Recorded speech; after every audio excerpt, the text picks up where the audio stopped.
صلی علی رسولہ الکریم اما بعد فاعوذ باللہ من الشیطان الرجیم بسم اللہ الرحمن الرحیم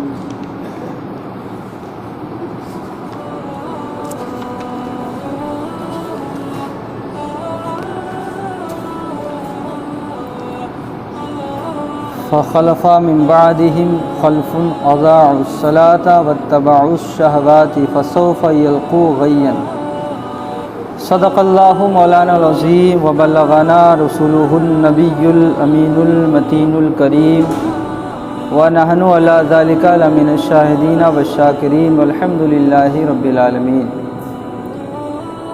بارگاہ رسالت مآب صلی اللہ علیہ وسلم نے خلوص و محبت کے ساتھ ہدیہ درود و سلام پیش کریں۔ اللہم صلی علی سیدنا و مولانا محمد وبارک وسلم صلاۃ و سلام علیک یا رسول اللہ صلی اللہ تعالی علیہ وسلم۔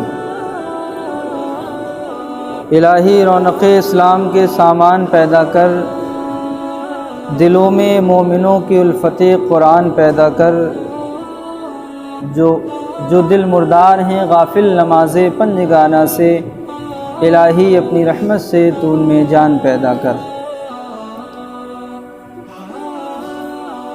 بارگاہ رسالت مآب صلی اللہ علیہ وسلم نے خلوص و محبت کے ساتھ اور درود شریف پڑھی۔ اللہم صلی علی سیدنا و مولانا محمد وبارک وسلم صلاۃ و سلام علیک یا رسول اللہ صلی اللہ علیہ وسلم۔ قرآن مقدس کی آیت کریمہ تلاوت کی، جس کا ترجمہ ہے تو ان کے بعد ان کی جگہ وہ ناخلف آئے جنہوں نے نمازیں گوائیں اور اپنی خواہشوں کے پیچھے ہوئے تو عن قریب وہ دوزخ میں غی کا جنگل پائیں گے۔ جو لوگ نماز نہیں پڑھتے، نماز کو ضائع کر دیتے ہیں، وہ اپنے سینے پہ ہاتھ رکھیں اور غور کریں کہ ہم اللہ کے کس قدر نافرمان بندے ہیں۔ ہم دیگر مصروفیات میں اپنے وقت کا خیال نہیں رکھتے، گھنٹوں ہمارے معمولات غیر شرعی کاموں کی نظر ہو جاتے ہیں۔ ہم دیکھتے ہیں کہ ایک شخص آنے والا آیا، اس نے نماز پڑھی اور وہ چلتا بنا، لیکن جن کے گھر مسجدوں کے قریب ہیں، جن کا کاروبار مسجدوں کے قریب ہے، سب سے زیادہ نمازیں وہ ضائع کرتے ہیں۔ جنہیں اللہ توفیق دیتا ہے تو وہ 2-4 کلومیٹر سے آ کر مسجد میں نماز ادا کر کے چلے جاتے ہیں، لیکن وہ کتنے بدنصیب لوگ ہیں، وہ کتنے نامراد لوگ ہیں کہ جو مسجدوں کے قریب رہتے ہوئے بھی نمازوں کی پابندی نہیں کرتے ہیں۔ کتنے ایسے وہ لوگ ہیں جو اللہ سے دعا کرتے ہیں کہ مولا ہمارے گھر کے آس پاس کاش مسجد ہوتی، ہمارے گاؤں میں مسجد ہوتی، ہمارے علاقے میں مسجد ہوتی اور ہم نمازیں مسجدوں میں ادا کرتے۔ کس قدر وہ نادان ہیں کہ نمازوں کو ایسے ضائع کر رہے ہیں جیسا کہ ہمیں اس کا حساب ہی نہیں دینا ہے۔ بیان کی ہوئی حدیث آیت مقدسہ میں غی کا تذکرہ ہے۔ حضرت علامہ مفتی امجد علی اعظمی علیہ رحمہ فرماتے ہیں، غی جہنم میں ایک وادی ہے جس کی گرمی اور گہرائی سے سب سے زیادہ ہے، گہرائی سب سے زیادہ ہے۔ اس میں ایک کنواں ہے جس کا نام حبحب ہے۔ جب جہنم کی آگ بجھنے پر آتی ہے، اللہ پاک اس کنویں کو کھول دیتا ہے، جس سے وہ بددستور یعنی پہلے کی طرح بھڑکنے لگتی ہے۔ اللہ تعالیٰ کا ارشاد پاک ہے، کلما خبت زدناہم سعیرا، جب بجھنے پر آئے گی ہم انہیں اور بھڑک زیادہ کر دیں گے۔ یہ کنواں بے نمازیوں اور زانیوں اور شرابیوں اور سود خوروں اور ماں باپ کو ایذا دینے والوں کے لیے ہے۔ یہ میں نہیں کہہ رہا ہوں اپنے گھر کی بات، یہ اللہ کا فرمان ہے، قرآن پاک میں ہے۔ یہ کنواں ان کے لیے ہے جو نمازوں کو ضائع کر دیتے ہیں۔ جو ماں باپ کے نافرمان ہیں، جو سود خور ہیں، اگر ہم سے یہ گناہ ہو چکے ہیں تو ہم اللہ کی بارگاہ میں توبہ و استغفار کریں، ڈریں، رب کی بارگاہ میں گڑ گڑائیں۔ نمازیں قضا ہو گئیں تو صرف توبہ توبہ کرنے سے نمازیں معاف نہیں ہونے والی ہیں۔ اللہ تمہارے گناہوں کو تو معاف فرما دے گا، لیکن جو تم پر چیزیں فرض کی گئی ہیں توبہ کے ساتھ ساتھ تمہیں ان کی ادائیگی بھی کرنا ہوگی۔ اگر 20 سال کی نمازیں تمہاری ضائع ہوئی اور اگر آپ نے 19.5 سال کی نمازیں اپنی پوری کر لی اور 6 مہینے کی نمازیں پوری نہیں کی تو رب کی بارگاہ میں تمہیں اس کا جواب دینا ہوگا۔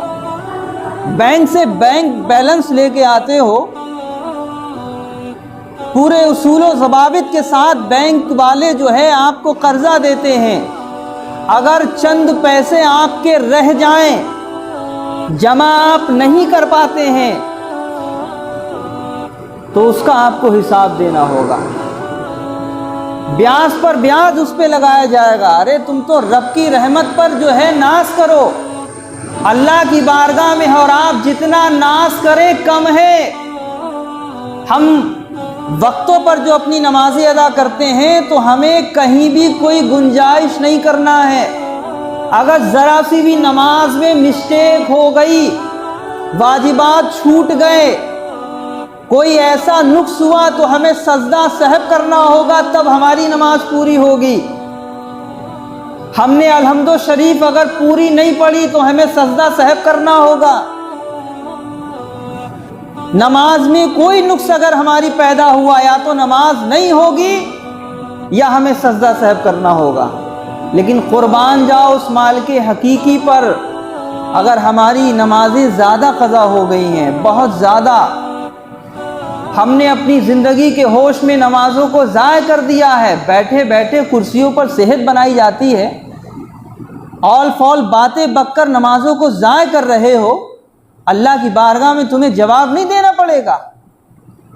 تمہاری اولاد تم سے کیا سبق حاصل کرے گی؟ وہ امام حسین تھے کہ میدان کربلا میں ہیں، لیکن خود بھی نمازوں کی پابندی کر رہے ہیں اور اپنے قبیلے والوں کو بھی تلقین کر رہے ہیں کہ ایک وقت کی نماز نہ چھوٹنے پائے، اور ہم خود کو حسینی کہتے ہیں، خود کو امام حسین کا ماننے والا کہتے ہیں۔ اگر آپ کی قضا نمازیں ہو جائیں تو شریعت نے ہمیں رعایت دی ہے۔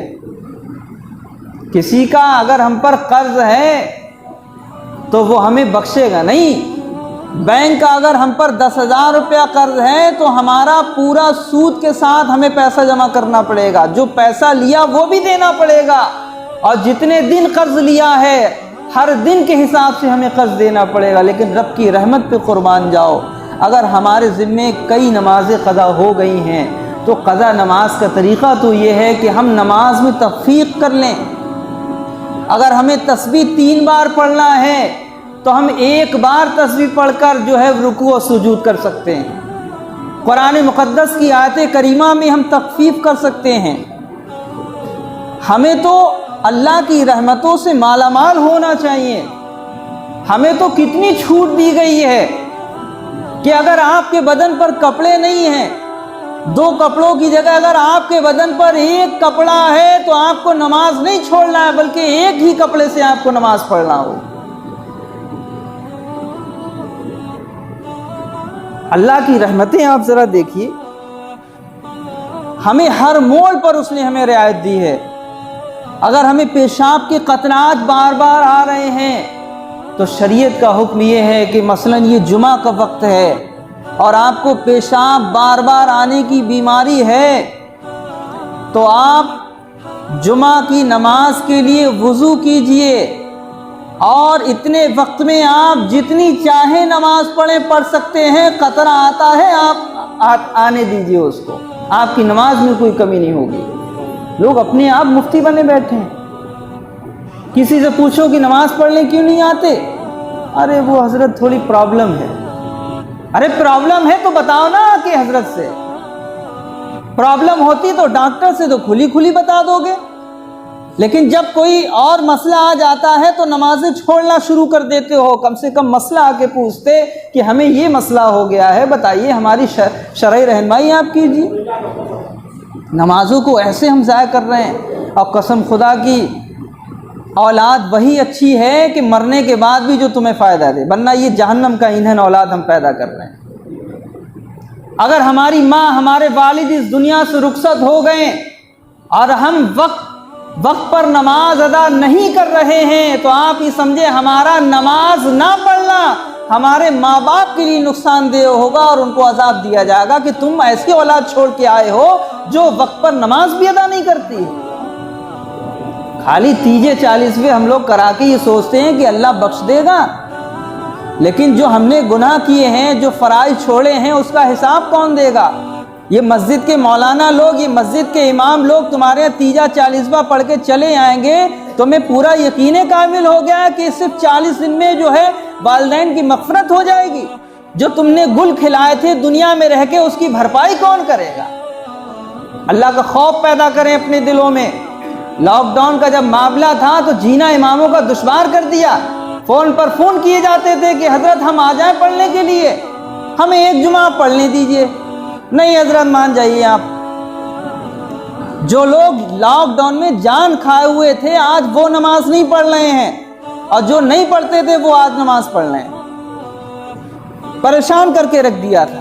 منع کرتے تھے کہ 5 لوگوں سے زیادہ نہ آئیں، حکومت کی جو ہے وہ سختی بہت زیادہ ہے، تو 5 کی جگہ 10 لوگ آ جاتے تھے. ڈر بھی محسوس ہوتا تھا. کچھ لوگوں نے تو یہ کہا کہ اگر امام لوگ ڈر کے نماز پڑھائیں گے تو ان کی نماز ہی نہیں ہوگی. مصلی پہ خوف ہوگا، ذہن جو ہے پولیس والوں کی طرف ہوگا تو ان کی نمازیں نہیں ہوں گی. یہ مسئلہ بتائیے، اپنی طرف سے گڑھ کر علماء پر طنز کر رہے ہو، علماء پر تبصرہ کیا جا رہا ہے، خود کی غلطیاں نہیں دیکھی جائیں گی. اس وقت پریشان کر کے رکھ دیا تھا کہ ہمیں جمعہ پڑھ لینے دو آپ.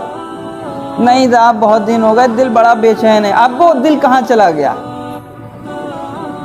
شروع میں حالات یہ تھے کہ لوگ اپنے اپنے گھروں پر جماعت کیا کرتے تھے. یہ جو دکھاوا ہم اور آپ کر رہے ہیں تو یہ بات تو صحیح ہے کہ دکھاوا ہم جتنا بھی ڈھونگ کر لیں، ہم جتنا بھی امامہ اور لمبی لمبی ٹوپیاں اور جبے گبے پہن لیں تو بظاہر ہم آپ کے سامنے صوفی بن جائیں گے، لیکن اللہ کی بارگاہ میں ہمارا جو صحیح رول ہے، جو صحیح چہرہ ہے وہی دکھائی دے گا. ہم لوگوں کے سامنے ان کو دیکھ کر تسبیح گھمانا شروع کر دیں تو بظاہر ہم تسبیح گھما رہے ہیں، لیکن ہماری نیتوں پر اللہ جو ہے قادر ہے، وہ دیکھ رہا ہے کہ یہ ڈھونگ کر رہا ہے یا خلوص کے ساتھ میری بارگاہ میں ذکر و اذکار کر رہا ہے. ہمیں تو حیرت یہ ہوتی ہے کہ یار ٹھیک ہے ہمارے ماں باپ نے ہمیں نہیں پڑھایا ہے، ہم قرآن نہیں پڑھ پائے، ہم حدیث نہیں پڑھ پائے، ہمیں نماز کا طریقہ نہیں آ پایا، ہم جنازے میں جاتے ہیں تو سائڈ سے کھڑے رہتے ہیں، ہمیں نماز جنازہ پڑھنا نہیں آتی. ٹھیک ہے، لیکن اپنے بچوں کے ساتھ تو یہ نہ کریں. آپ اپنے بچوں کو تو آپ سکھا دیجئے دین.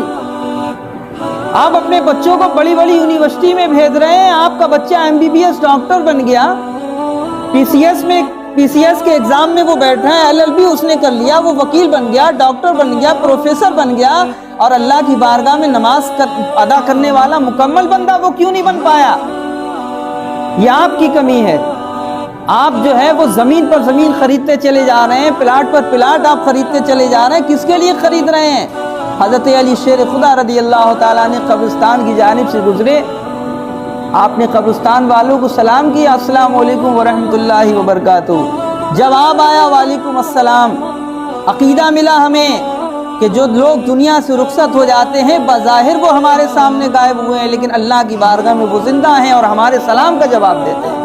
شریعت کا حکم ہے کہ جب قبرستان جاؤ تو سلام کیا کرو، السلام علیکم یا اہل القبور، اے قبر والو تم پر سلامتی ہو، تو وہ بھی سلام کا ہمیں جواب دیتے ہیں. حضرت علی شیر خدا رضی اللہ تعالیٰ عنہ قبرستان گئے، سلام کیا اور کہا کہ اے قبر والو کیا تم مجھے اپنے احوال کے بارے میں بتاؤ گے یا میں تمہیں بتاؤں؟ تو حضرت علی شیر خدا فرماتے ہیں کہ جواب آیا کہ آپ ہی ہمیں بتائیے ہمارے آنے کے بعد کیا ہوا.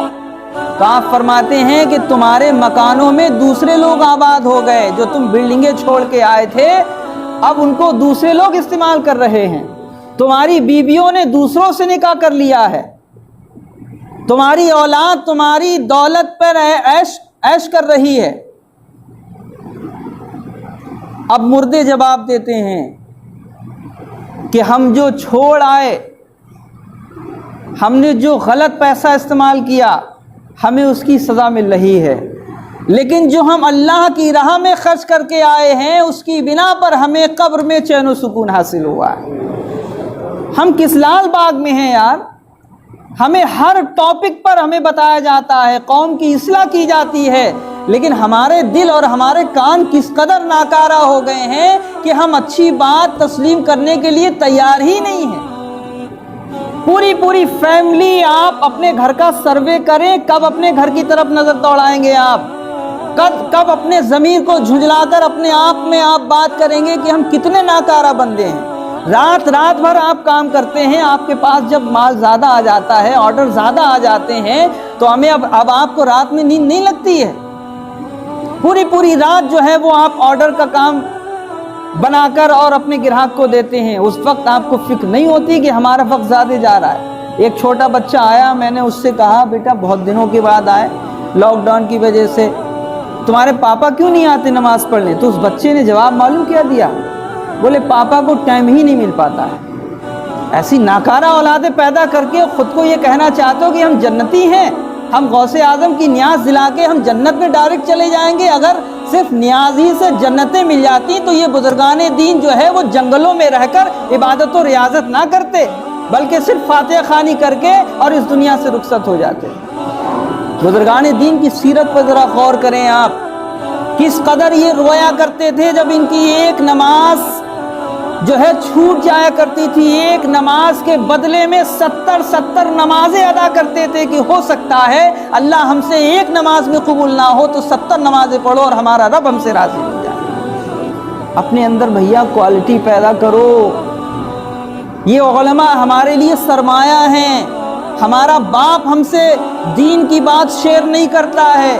کاروبار کے لیے تو باپ بیٹے شام میں روز بیٹھ کر شیئر کریں گے، مشورہ کریں گے کہ آج ہمیں اتنا فائدہ ہوا ہے، آج ہمیں اتنا نقصان ہوا ہے. لیکن دین کے معاملے میں کبھی بحث و مباحثہ کیا ہے؟ کبھی مشورے کیے ہیں؟ کبھی اسلام کی تاریخ کے تعلق سے کوئی بات کی ہے کہ امام حسین رضی اللہ تعالیٰ عنہ میدان کربلا میں کیوں گئے تھے؟ حضرت امام اعظم ابو حنیفہ کی کیا خدمات تھیں؟ آپ کے کیا معمولات تھے؟ سیدی سرکار اعلیٰ حضرت علی رحمہ نے جو مذہب و ملت کی خدمت کی ہے، جو دین کا کام کیا ہے، ان حوالے سے کبھی اپنے بچوں کے سامنے ذکر کیا کرو. ماں کو چاہیے کہ وہ اپنے بچوں کو جو لوریاں سکھائیں وہ اسلام کی ہسٹری کے بارے میں بتائیں. اسلام کی جو جنگیں ہوئی ہیں، جو فتوحات ہوئے ہیں. مذہب اسلام کی شروعات تو مکہ اور مدینہ سے ہوئی ہے، لیکن آج پوری دنیا میں اسلام کے ماننے والے پائے جاتے ہیں. اپنی قوم کو اور اپنی نسلوں کو دین سکھائیے آپ، ورنہ حالات یہ ہوں گے کہ ہم قبر میں جانے کے بعد افسوس کے علاوہ کچھ نہیں کریں گے. درود پاک پیش کریں. اللہم صلی علی سیدنا و مولانا محمد و بارک وسلم. صلاۃ و سلام علیک یا رسول اللہ. انشاءاللہ تعالی اسی ٹاپک پر